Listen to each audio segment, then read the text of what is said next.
Mr. Speaker, Mr. President, members of the House, members of the Senate, my fellow Americans, all I have I would have gladly given not to be standing here today. The greatest leader of our time has been struck down by the foulest deed of our time. John Fitzgerald Kennedy lives on in the immortal words and works that he has left behind. He lives on in the mind and memories of mankind. He lives on in the hearts of his countrymen. No words are sad enough to express our sense of loss.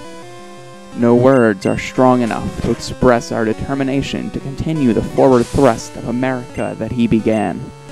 The dream of conquering the vastness of space. The dream of partnership across the Atlantic and across the Pacific as well. The dream of a Peace Corps in less developed nation. The dream of education for all of our children. The dream of jobs for all who seek them and need them. The dream of care for our elderly. The dream of an all-out attack on mental illness. And above all, the dream of equal rights for all Americans, whatever their race or color. These and other American dreams have been vitalized by his drive and his dedication. And now the ideas and the ideals which he so nobly represented must and will be translated into effective action.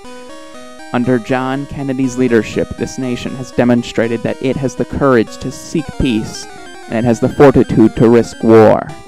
We have proved that we are a good and reliable friend to those who seek peace and freedom. We have shown that we can also be a formidable foe to those who reject the path of peace and those who seek to impose upon us or our allies the yoke of tyranny.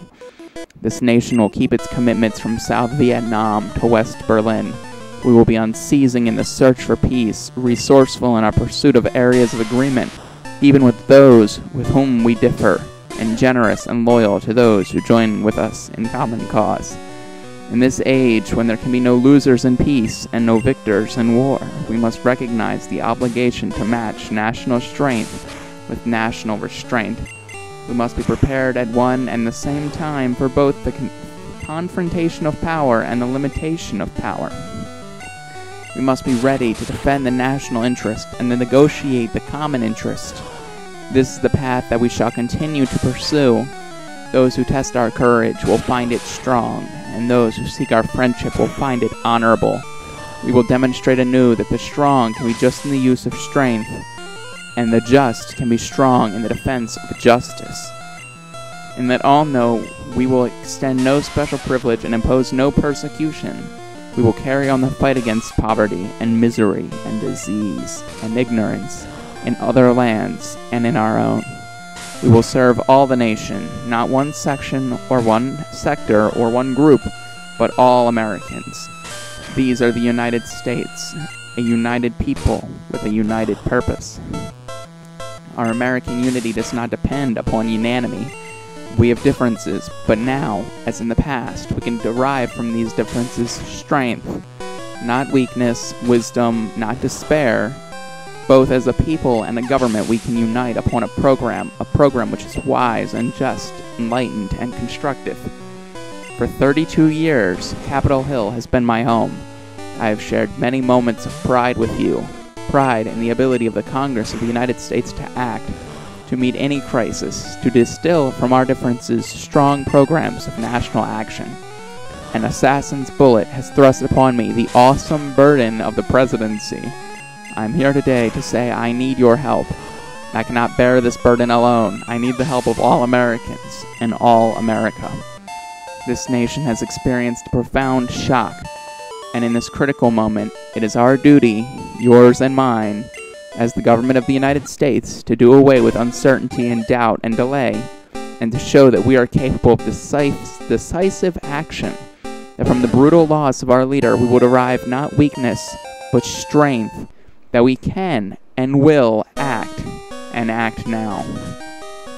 From this chamber of representative government, let all the world know that, and none misunderstand that I rededicate this government to the unswerving support of the United Nations, to the honorable and determined execution of our commitments to our allies, to the maintenance of military strength second to none, to the defense of the strength and the stability of the dollar, to the expansion of our foreign trade, to the reinforcement of our programs of mutual assistance and cooperation in Asia and Africa, and to our alliance for progress in this hemisphere.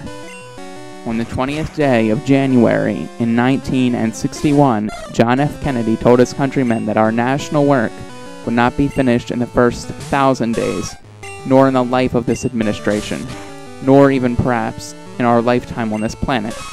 But he said, "Let us begin." Today, in this moment of new resolve, I would say to all my fellow Americans, let us continue.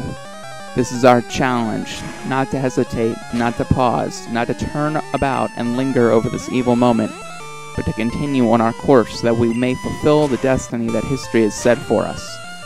Our most immediate tasks are here on this hill. First, no memorial oration or eulogy could more eloquently honor President Kennedy's memory than the earliest possible passage of the Civil Rights Bill for which he fought so long. We have talked long enough in this country about equal rights.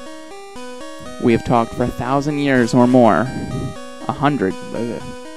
It is time now to write the next chapter and to write it in the books of laws. I urge you again, as I did in 1957 and again in 1960, to enact a civil rights law so we can move forward to eliminate from this nation every trace of discrimination and oppression that is based upon race or color. There can be no greater source of strength to this nation both at home and abroad. And second, no act of ours could more fittingly continue to the work of President Kennedy than the early passage of the tax bill for which he fought all this long year. This is a bill designed to increase our national income and federal revenues and to provide insurance against recession. That bill, if passed without delay, means more security for those now working, more jobs for those now without them, and more incentive for our economy. In short, this is no time